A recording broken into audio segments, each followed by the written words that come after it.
રહ્યા છે એટીએસ અને શહેર એસઓજી પોલીસનું એક મોટું ઓપરેશન. ઇન્ટરનેશનલ લોકલ કોલમાં ડાયવર્ટ કરવાના કાવતરાનો પર્દાફાશ કર્યો.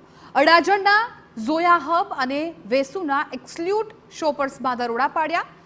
કોલ ડાયવર્ટ કરીને સરકારી તિજોરીને ચૂનો ચોપડાતો હતો. માર્કેટિંગ અને ગેમિંગ માટે કોલનો ઉપયોગ કરાતો હતો. અડાજણના ઝોયા હબમાં 500 લાઇન લઈ કોલ ડાયવર્ટ કરાતા હતા. વેસુના શોપર્સમાં 250 લાઇન એક્ટિવ કરીને કોલ ડાયવર્ટ કરાતા. વેસુના એક્સલ્યુટમાં પણ તવાઈ બોલાવવામાં આવી હતી. કોલ ડાયવર્ટ કરી સરકારી તિજોરીને ચૂનો ચોપડવાનો પ્લાન હતો. માર્કેટિંગ ગેમિંગ માટે કોલનો ઉપયોગ છે એ કરવામાં આવતો હતો. મહત્વપૂર્ણ છે કે ઝોયા હબમાં પણ 500 લાઇનનો પર્દાફાશ કર્યો છે. એટીએસ અને એસઓજીની ટીમે આ મોટી સફળતા મેળવી છે.